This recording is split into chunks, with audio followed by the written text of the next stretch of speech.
Alright, and welcome into the live draft process, what I think is one of the most exciting parts of Architect of Fate. A system that is designed such that pretty much all styles and gameplay, be that aggro or more of a control type, mid-range archetypes, are all available at pretty much at all times. We'll see here a number of the paragons in the game, these central pieces to your game plan across 3 different rows, where those at the top row have a higher weighting towards more expensive cards, and those at the bottom row seeing a lower weighting. For example, if we take a look at Odin, we can see here that being in the bottom row, those cheaper cards in Odin's have a higher likelihood of appearing. However, had the same Odin appear at the top row, we would see the more expensive cards showing up more often. So, for example, if I were to look to Thor, a red paragon, which the red paragons being particularly strong and aggressive, we'll see that coming at the top row, we have very few instances of this 3 cost unit. However, the 5 cost units and spell are much more represented, and that allows us to, in seeing different paragons at different points, make a lot more interesting decisions and to sculpt our curve. Often you see in these type of draft games where you're immediately or quite soon pushed into a particular archetype because you just don't see the cost curve that you need to do what you want. Maybe you don't see it at all. Whereas with this system, we can purposely ensure that we've not a guaranteed but a higher proportion of our cards coming from certain elements of our curve. Now, another important aspect of this is the color system. So to be able to play a particular card in a lane, which we'll talk about shortly, you need to have a paragon of the associated color already there. So for example, if I wanted to play a red unit, it would have to be played in a lane that has either Thor or another red paragon, which means that one is generally incentivized to pick 2 paragon colors. So in this case, we're already looking to building a black and red deck. So in that mindset, even though we have quite a bit of time left, I'm thinking I'm going to continue to invest into these red paragons, especially noting that my opponent is not going down that same route themselves. Looking at Sekhmet from the bottom row, we can see that these cheaper cards, for example, Unleashed Carnage, are being represented. We're very sure to get 3 copies of it. However, the Golden Claws are a little less likely to appear. We're going to get somewhere between 1 and 2 copies of it, should we choose Sekhmet. A very strong paragon, quite an aggressive one, and one that, with this lower cost curve, we are going to implement in our deck. We'll choose, going forward and back between myself and my opponent, a total of 6 paragons, 5 of which will be chosen for the game. So you're not punished for choosing something to take it away from your opponent, or for one that by the time you finish drafting doesn't quite fit your game plan, and that's fantastic. At the moment we see these 3 paragons, I'm considering which is to take next, and to ensure that we keep our options open, I am going to take another one from the top row. At this particular point, I'm going to look to Laverna, a very strong and terrifying paragon when she hits the field. Coming from the top row, once again, as we see more expensive cards having higher representation compared to those lower ones, the Bandit Chief, a very exciting card that comes as part of Laverna's package, and one that we are going to bank for our draft right away. At the beginning of the game, and we'll talk through how we're going to win that game shortly, we'll order our paragons such that the first 3 appear in our opening hand, and we'll place 1 of each into our 3 lanes opposite our opponent. On the second turn of the game, we'll get access to our 4th paragon, and on the 3rd, our 5th paragon. The one that's in the discard pile, as I mentioned earlier, is not one that's actually going to form part of our gameplay. Now, our opponent is clearly going for a green and purple style of gameplay. Now, at this stage, there's really little point in choosing one of their paragons because we're not going to be able to reliably play it. So I think a sensible idea for us is to continue down our plan of investing in these red paragons, and who better than Cuchulainn, who has an incredible ability on quite a long cooldown, but one that is absolutely backbreaking for the opponent. Coming from the middle row, we see a fairly broad range of costs.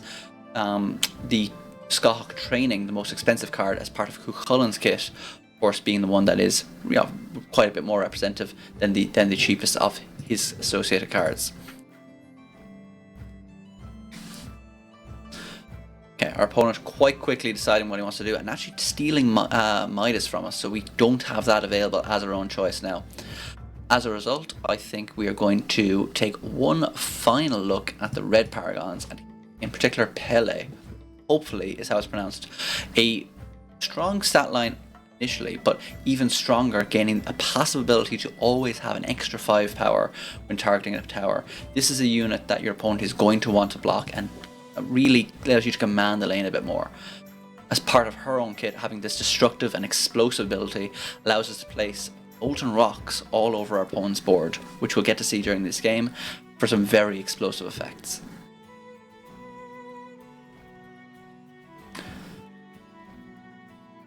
Now, we've got just over a minute to talk about what our plan is. So, between our paragons, we want to ensure that, broadly speaking, that we can afford to play each of them. Now, for example, if we only take the one black paragon, we could find ourselves in a position where we don't actually have a black paragon available to us when our hand is full of black cards. And as a result, I definitely want to play 2 of them. The question is now, within my 3-2 split, who am I going to choose to lead off the field? And right now, I'm thinking that a sensible idea might be to take Sekhmet, Thor, and Odin right off the bat. Very aggressive, strong stat lines to allow us to command the board, but also Odin having a very exciting passive effect, where whenever Odin, or a specific type of ally, and we'll talk what that might look like later on, sees an ally with more than 5 power died, an allied follower at least, it adds that unit to Valhalla, a separate layer outside the game, whereupon later he can call these units back and fill the board for one explosive final turn to overwhelm your opponent. Now, I might be asking, now that we're set up and ready to go, how are we going to win? So, Architects of Fate plays across 3 separate lanes. 3 separate lanes of combat, wherein you need to deal 50 damage to your opponent's towers. The aim of the game is to destroy towers twice. Now, as we can see here, that means either destroying the same tower twice, or simply destroying 2 separate towers, which leads to some really exciting gameplay decisions as we think, well, where do we have the advantage now, and where do we want to have the advantage later on? So at the start of the game, we must place 3 paragons. I've very quickly moved to place Sekhmet in the very center of the center lane. At this point, both players choose this place a paragon in the center lane in one of the available locations at the same time, which is a crucial piece of information, because once we confirm this, now both players will move to place in their leftmost lane. So I, in this instance, will choose to move Odin to any of these 4 locations in the left side lane. Whether I want to place it in a lane that I think my opponent might also choose, or one perhaps a little bit obscure, depends on what I think my opponent might try to play opposite me. So I will place Odin in this particular location, while my opponent moves their unit over here. There is then the opportunity to effectively counter pick your opponent, which leads to these interesting balance positions where now my opponent knows that my paragon has already been placed front and center here. They can choose to place their paragon directly opposite it. Me looking to this lane on the right hand side, I can also make the same choice. I can make the informed decision to either place it into one of these open spaces or overwrite my own unit, the leftmost unit being a token that regenerates every turn should there be a space available for it. But seeing my opponent here and having placed a relatively weaker paragon, at least in terms of stat line, this is something that I want to target and I want to take for myself. And similarly, my opponent has had a similar idea. At the beginning of the game, we're going to draw up a number of cards, bearing in mind that we can only play cards into the location where we have a paragon of the same color. So in this particular instance, we may choose to play the Berserker Recruit, Wander, either into this leftmost lane only, or we can start playing some of these larger units into the red lanes. We have the first action of this round, and in the very first round, we don't enter the burn phase at all. And that is a position whereby we actually can increase our mana, and we'll see what that looks like again shortly. Looking to the units that we have, I'm very interested in these 2 units because they have a 6-3 and a 5-1 stat line. Particularly valuable because Odin cares about units that are strong and powerful in order to enter a Valhalla, and he must be around to see those units happen. So I quite like the idea of placing one of these units into the same lane as Odin. It's a strong unit that will hopefully draw a reaction out from our opponent. And Now, our opponent seemingly has passed back, which is interesting. Now, each round ends when there's been two passes, one forward and one back from our opponent. One forward, at least to our opponent and one back, which means that at this stage, if we were to pass, we'll enter the combat phase almost pretty much immediately, whereby everything will target the unit opposite it, as noted by these arrows. And if it's unblocked, deal that damage directly to the tower. So at the moment we're looking to deal 5 damage here, and further 7 here, and 10 here. Bearing in mind also the abilities we have from our paragons. So we are always being aware that Sekhmet will get this strong benefit of killing the leftmost enemy unit if she has been able to kill a paragon. So we're going to look for ways to use Sekhmet to kill our opponent's paragons. So at this moment, having passed, our opponent has not chosen to play any card. Now you'll notice while everyone has dealt damage across, damage hasn't been dealt to everyone.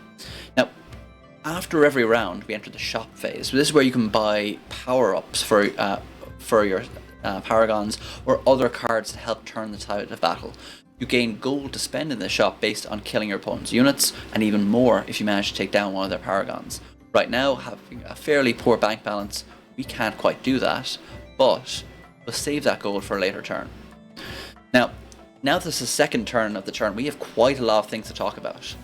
Both players will gain access to the fourth chosen paragon, at least as they set up in their phase, to place into anywhere where they want. Now, what are the things we need to consider here? Well, firstly, we want to be able to have a bit of variety in where we play our black cards. If we were to place Laverna in this leftmost lane becomes the only place where we can play black cards and really stifle some of the creativity and style that we have available to us. So as a result, I am going to place Laverna all the way in the rightmost lane, opening up a second lane wherein we can play those cards. Next we enter the burn phase. Now, this is a high stakes, high risk, high reward situation where we can choose a card in our hand to burn, to destroy it permanently, to grant us 1 more mana each turn. So in this stage I can choose a card in hand and destroy it by highlighting it such as this, and immediately I gain 1 max mana. That option is available to us every turn. So if we're playing quite a high cost style of deck, we're going to want to be burning at least most turns. However, lower, more aggressive decks might reach a point where instead of burning, they're going to say, hey, my opponent is going to burn, but I'm going to keep 1 extra card, and that might be enough to put the pressure out that I need to win. So while our opponent takes a bit of time here, let's look to see what is happening on the board right now. They've placed this small unit here, which we can hover over and take a look at, but even then inspect it a bit further. So the developers put a lot of work into showing not only the stat line on the card here, but also some of the more nuanced piece of information here.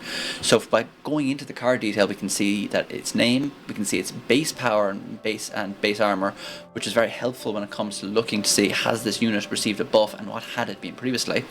We can see the cost of the unit, but also the bounty, and this is very important. The bounty is such that we can then look to that and say, hey, we're possibly going to get 1 more mana next turn. Also, if so much is going on that we can't actually keep track of it all, tab over here to the left hand side and actually look at everything that's been played so far, including the on-summon effect that this unit has had, which has decreased the cooldown of all paragons by 1. So what our opponent is trying to do relates to this paragon, Fenrir, who has an aggressively strong stat line, however, must remain chained for the first number of turns. So as a result, this unit cannot actually deal damage or actually interact at all until this countdown of 4 has been dealt, after which the opponent gains access to this very strong unit. Now, making sure that we actually summon some units at this stage, we can look to Eyes and Ears, a very strong card that says summon a Raven to the first position in the other 2 lanes.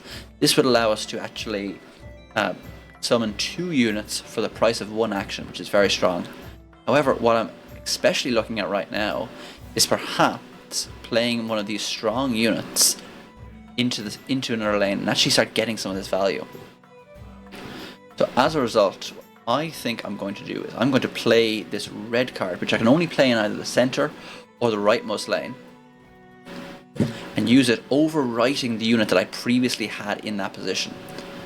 Now I have a very strong unit opposite my opponent who has no mana, and hopefully we'll be able to maintain a lead by destroying this unit, but then keeping our own unit around.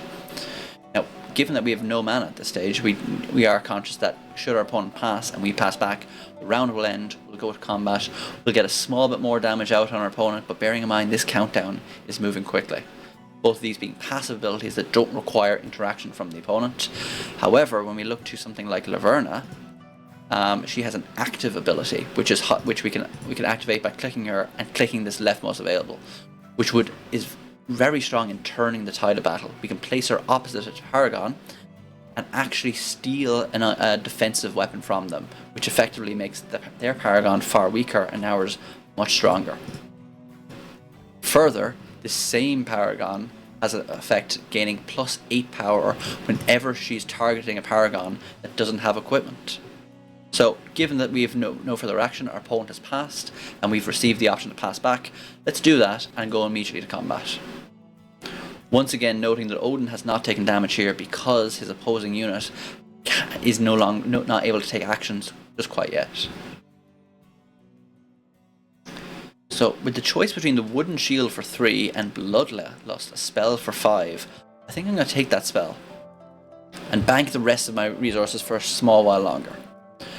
Cuchulainn, available to us now, does have a cooldown of 5 on his active ability to destroy all weak units opposite him. However, this is the third turn, at least the second turn of the game after the very first phase, meaning Cuchulainn's countdown has already begun. We're going to place him into the leftmost lane for the moment, and then move to the burn phase.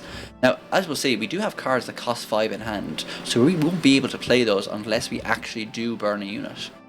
I would quite like to actually start dealing some damage to my opponent's units, so I'm going to burn one of these spells. Let's look into them. Let's burn Unworthy. It's a card that we don't think we're going to get huge value from our opponent at the moment, so burning it is probably the best use of the card for what we need to do at the moment. Bearing in mind always, now we have one fewer card. We're drawing at least one card every turn unless we employ the effects of other cards. So we're never going to enter a stage where we just don't have cards available to us. However, we do need to be sure of the resources that we have available. Our opponent has placed Gaia, a very strong, defensively statted Paragon, opposite our unit here. When these go to combat, we are going to unfortunately lose this unit unless we can find a way to buff its health. Gaia is an interesting one where she has an active ability to give all followers with 10 or more power overwhelm in this lane, meaning that right now, no matter how large Gaia is, any damage she deals to this unit would just kill it. If she had, for example, 10 power and dealt it to this unit, we wouldn't be worried. As soon as she had Overwhelm, however, every piece of excess damage would be dealt to our tower, which is something we want to avoid, especially as Gaia's kit is full of these very large and very scary units. So now that we have the action, what can I do? We can give, let's see, target a red allied Paragon, granted +2 power for each damaged enemy unit in this lane, of which there are 2. So we could turn Cuchulainn into quite a scary unit. However, doing so would mean that we wouldn't actually have very much available to spend the rest of our resources on. We'd have 2 mana left over. It would just go amiss. And as a result, I think I'm going to play the Bandit Chief. And I've got an idea. If I play the Bandit Chief into this lane here, I can then use its active ability to destroy this unit here, allowing my Thor to deal maximum damage across the unprotected lane. Which sounds like quite an appealing prospect. So let's do that. Let's click to activate the ability. And of course, we didn't remember to read the card. This is only to the opposing unit, which is not immediately across from it. Reading the card explains the card. Let's keep an eye on that in the future. Having 2 pass immediately to the combat phase.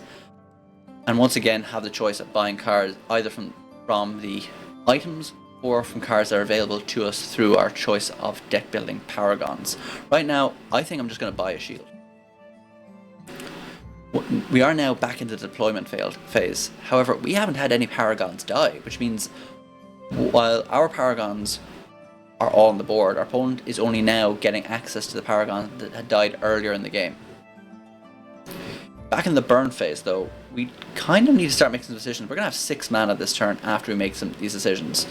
The question is, what do we do best with those? We could, for example, burn one of these cards with the sole intention of playing 2 3-cost cards. Or we could potentially play this Ashen Line Guard opposite Gaia. That would allow us to deal quite a lot of damage as it's buffed by +5 whenever it's targeting a damaged unit. Important to remember, of course, that our opponent is playing a Paragon that has quite a lot of healing available to it. Also, we cannot burn this Wooden Shield, being not a card that's starting in our deck.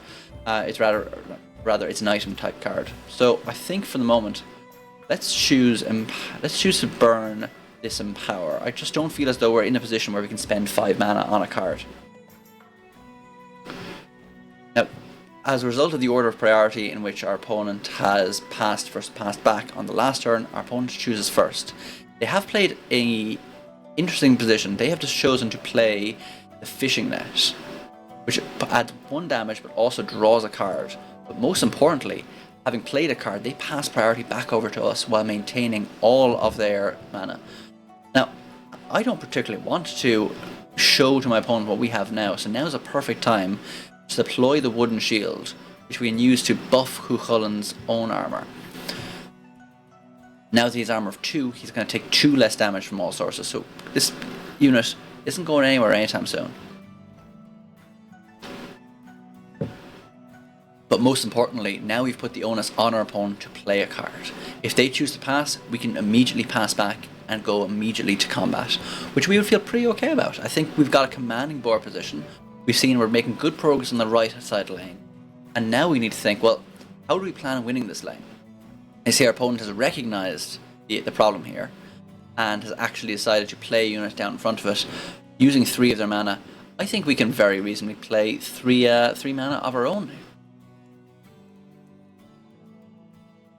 So what I'm going to do in this instance, I'm going to play the Ashen Line Guard, overwriting this unit.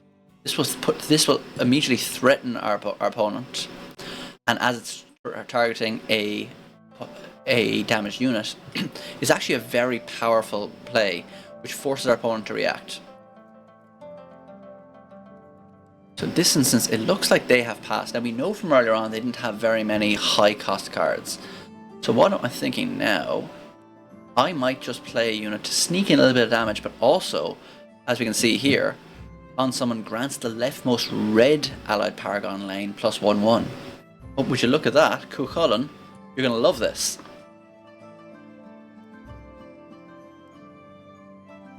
Now the question is, did our opponent actually have cards to play?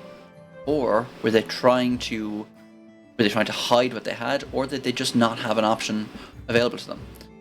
What our opponent thinks, we can look to the deployment log and we can see just all the cards that happened, given the fact that there's quite a lot of options available to us, and we can even see the fact that our opponent made a pass, which is very helpful as we look forward and back. It looks as though our opponent does not have an option that they either can do or want to do now, which seems like it's a pretty good opportunity for us to say, hey, let's pass, go to combat, and see how this resolves.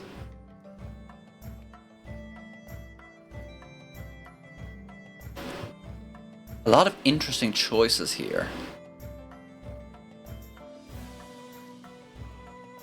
I quite like the idea of purchasing the Wanderer's Staff. Being able to add a cooldown ability to a unit to move it is very helpful in just keeping it alive, really. Now, our opponent has a lot of cards in hand, and unfortunately for us, we don't. Now, we need to be sure that we are getting the best value out of our cards.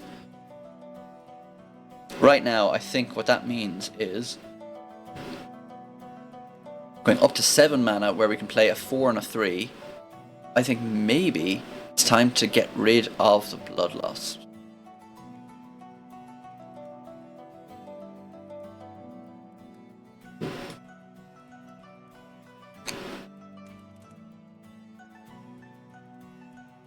So we've chosen to burn that card, and now it's our opponent's turn to make the first choice, which they do.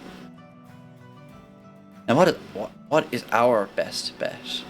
Now we looking to Sekhmet, we do quite want to get these round effects going from her, which is a very powerful ability.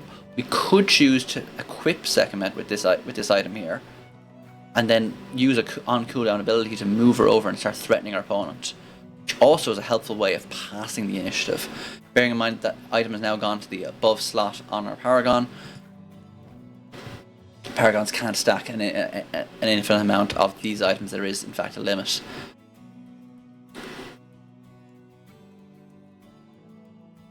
Okay, so our opponent has played a 7-cost card, Call to Arms, adding 3 units onto the board. Now, we've seen this happen, but let's say we want to understand what the card a bit better. You can see the Call to Arms is summoning a Warden at each allied empty slot in lane. So, our opponent is incentivized there to play it on a relatively empty lane. However, we got some options. So let's, for example, moving the on cooldown 2, moving it across lane. Let's move across. Or rather, pardon, there's something I'm missing here, which will. Yeah, let's pardon. There's something I'm missing here, but I will figure it out in a moment. In the interim, we got some stuff to play.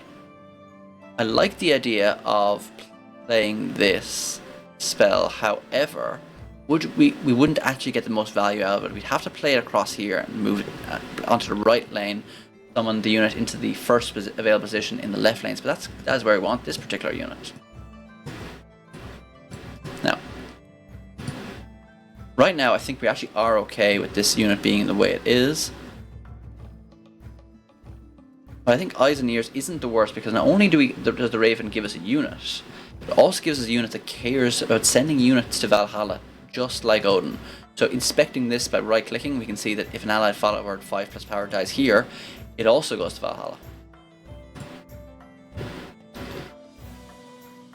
And at this stage, we are just going to continue putting the pressure out onto our opponent. Now, Call the Crew is once again off cooldown, so we can deal quite a bit of damage to our opponent here. And then we're thinking, what else is available to us? For the moment, we have 3 mana, and we might as well spend it, just for the sake of pushing some damage through. That's exactly what we're going to do. We're going to play this unit into this lane. Now, on summon, of course, this unit is disarmed, so it actually won't be engaged in combat on this occasion.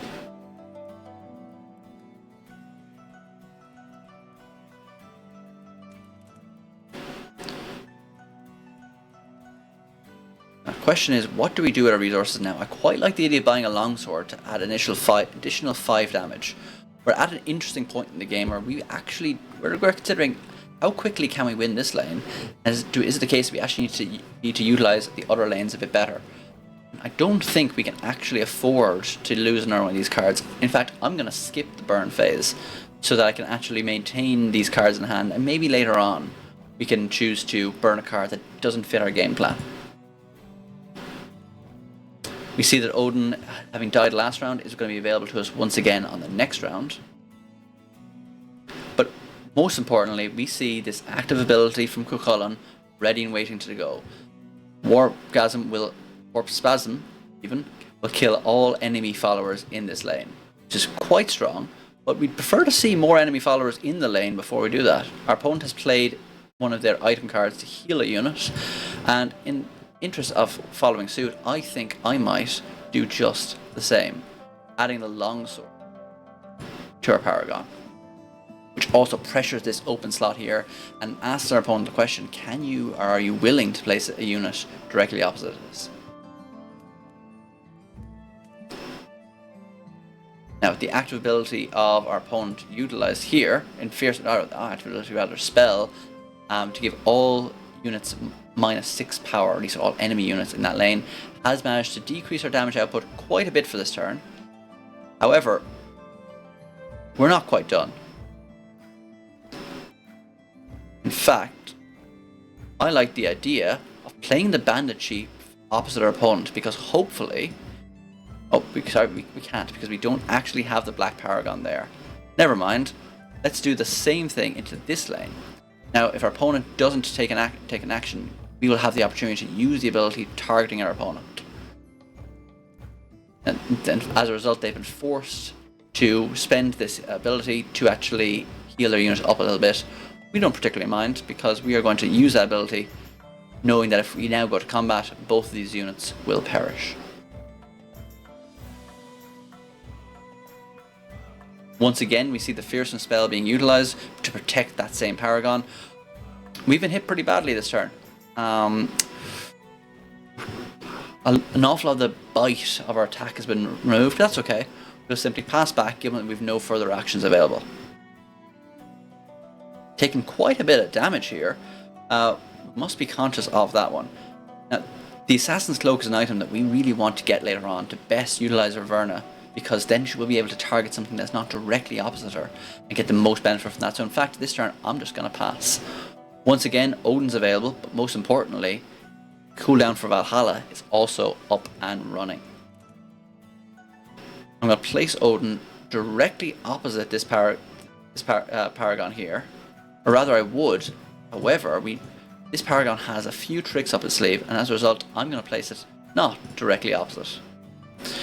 Back to the burn phase once again. I quite like the idea of keeping both of these cards. It's just because we don't have much more we can do if we decide to, and that's one of the more interesting part about the late game decisions in this game. You need to know when to pivot and when to make the decision of, hey, maybe I need to slow down, maybe I need to speed up. So, looking into Odin, because we've built an awful lot of our deck around him, when we use his ability, we will fill empty slots in the lane with units from Valhalla, these being strong units that Odin has seen die earlier on. Conscious, of course, our opponent at 9 mana might have a strong removal spell, so I'm quite incentivized to actually use this ability right away, lest our opponent remove him otherwise. Now, unfortunately, we didn't have very many large units die. We only get this 5-1 back, but 5-1 we wouldn't have had otherwise. Also, it does threaten our opponent's Paragon, which has been dealing a lot of damage to us.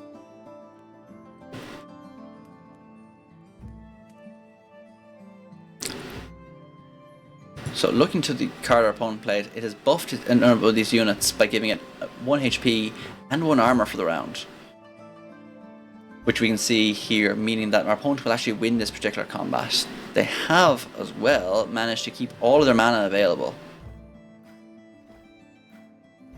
Now, seeing that there are 2 units opposite, I have an idea.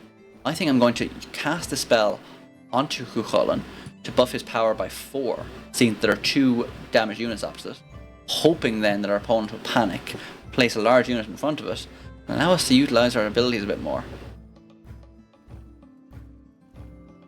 Once again, with the option to play Warrior of Ulster, which a strong, high-stated unit that spends 1 turn not quite doing very much.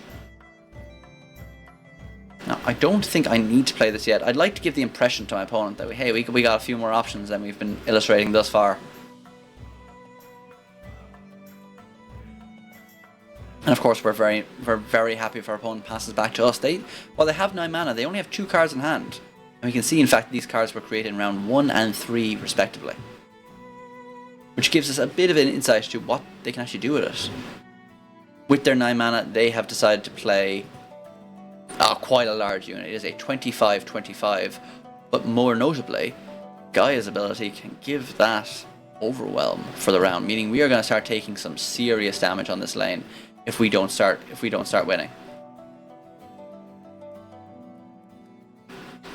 Now, how best to utilize this? I quite like the idea of, now, opponent steal a defensive weapon. Now, is this considered a defensive weapon? You know what? We can find out. I don't think it is. In fact, I think the indication here is that Paragons have an offensive and it is a defensive weapon in the second slot, so we wouldn't be able to use Lavern's effect to steal that, nor does she get the buff from being against a unit with no equipment.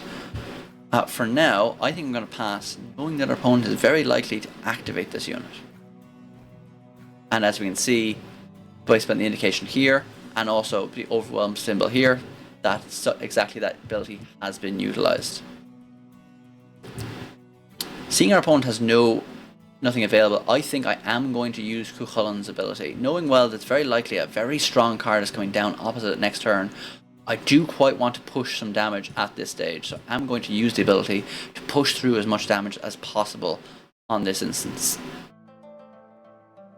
Further, I'm going to play one more unit just to see, maybe, actually, instead of doing that, I'm going to hold on to this unit to provide a little bit more block against this lane later on. Reaching an endgame now that's getting particularly exciting. Can't afford this weapon, which would be quite nice. But let's take a look at the board before we make a decision. We're never going to get through this unit. We're maybe going to push a little bit of damage through in the center lane, but we need to deal 12 damage before our opponent actually is concerned. Meanwhile, in this left-hand lane, it's very likely they're going to play a large unit opposite Cuchulainn. However, they don't have a green Paragon available to them yet. That might come shortly. So for the moment, let's buy another unit to hold on to and choose, once again, not to burn. We want these units in hand.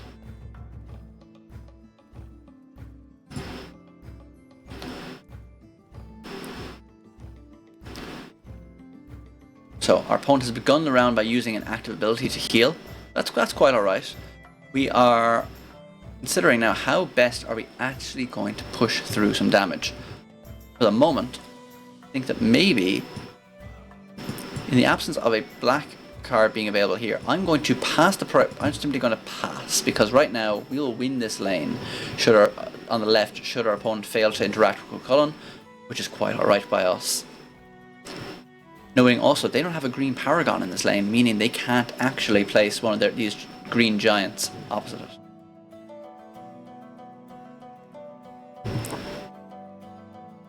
Now our opponent has gently passed the turn by once again playing a Healing Rod. I don't particularly care about that. In fact, I am going to pass once again and see what other tricks our opponent has. They've a card created most recently and another one. So at this stage, we'll notice the colour of this lane has turned red, meaning that it has already been defeated once and returns to the maximum of 50 HP.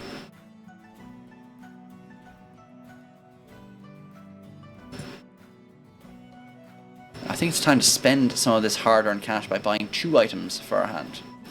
Back to the deployment phase, unfortunately, our opponent has received back Fenrir and is very likely to start blocking Cuchulainn with it. So the question is, how are we going to start winning this game? With no point available to us, and our opponent choosing to go into the center lane, we must think now, well, how do we win?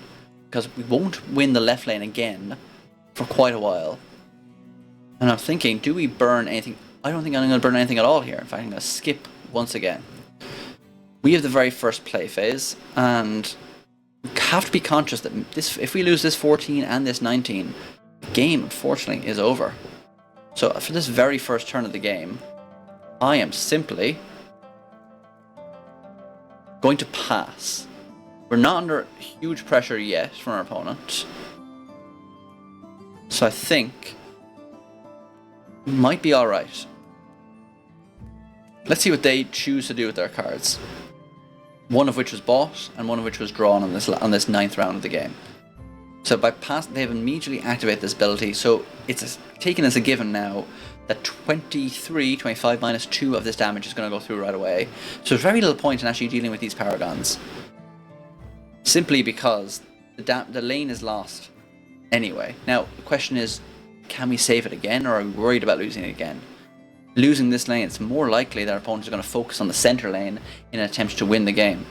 At this stage, I think we're in for a race.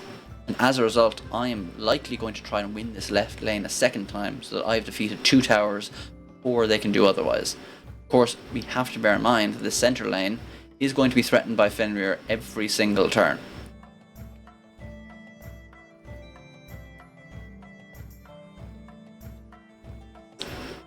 Now, with these options available, I have to start putting a little bit more pressure out on our opponent. I think that looks like playing a red unit into this lane. It will be disarmed for the first turn, but hopefully by next turn we can start getting a little bit more damage going. Our opponent Still with a card from the very first round and the bought card just spent, which we can see in the action log here. The Healing Rod putting in a lot of work for our opponent.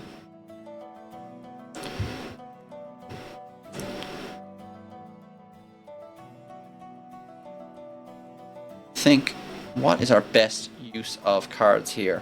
I think it might be to play this Thief once again this lane and see, can we rush our opponent down? Bearing in mind that we want to keep at least a unit available. Of course, we can't play this card in the leftmost lane because we don't control another Paragon there of the same colour. Right now, perhaps we can sneak something past our opponent. Maybe we can try to pressure this centre lane a little bit more. Although it's very likely that they will play a unit opposite this, knowing because after 2 hits, this round is over. I think I will just pass and see, maybe, just maybe, can we sneak a little bit more damage past our opponent in this round before they react. And as mentioned, yes, we do see exactly this. Fortunately, our opponent has blocked this unit, and we don't have tools required to keep it alive.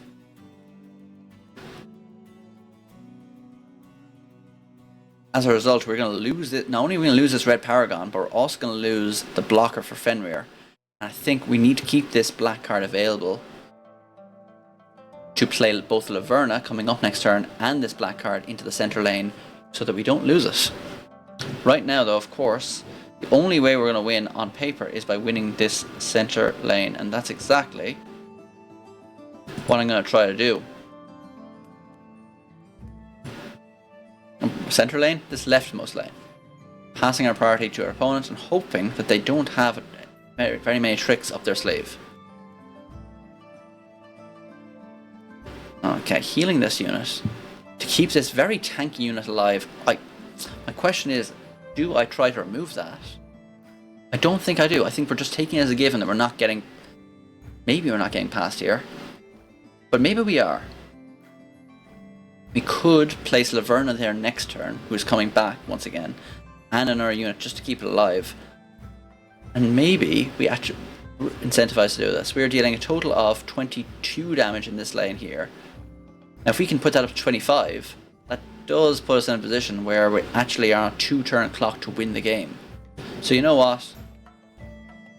Let's do exactly what. Kill an allied follower, give Cuchulainn a little bit of extra attack needed, maybe close out this game.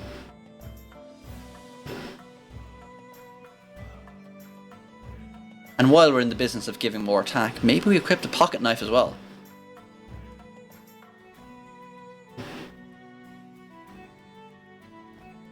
This is where things get quite difficult, knowing that we're losing the rightmost lane. The center lane is going to take quite a bit of damage, taking in a further 11 damage here. We could well be dead if we cannot find the answer. Hopefully Eyes and Ears alongside the Kaplan Thief will be enough to save us here. I think at this stage, maybe in order to save our the extra damage coming through, we do need to buff this unit, and of course fail to count that 7 plus 2 rather, does not equal 10.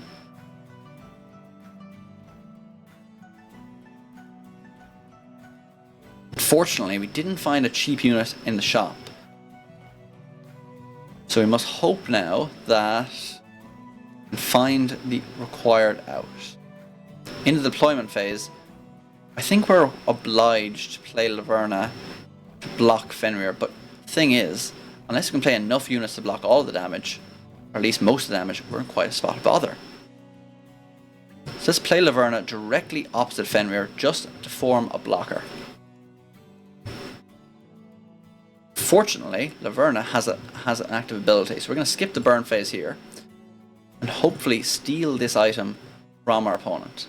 Then, using Laverna's passive effect, being able to buff it further, which we can see both of which on screen.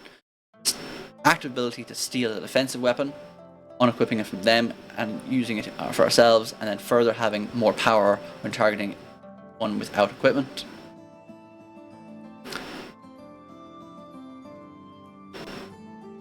At this stage, we're in very much a damage mitigation stage of the game where we just need to stop the bleeding on this central lane. I would like to use Laverna's active ability by clicking once and clicking twice, stealing the item and placing it into our hand, which also coincidentally buffs Laverna as a result of our passive ability. Of course, that doesn't solve the issue for us, because right now we're looking at a lane where if we take more than 2 damage, game over. Our first bet will be to play a unit directly opposite this Paragon. Hopefully allow us to stem the bleeding just a tad.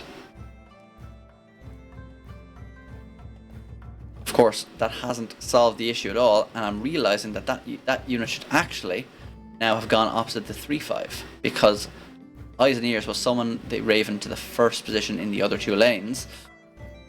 Unfortunately, we don't have firstly, if we were to play it, it would appear here, but secondly, we don't have a black Paragon in which to play in the other lane to consider this line of text being the other 2 lanes.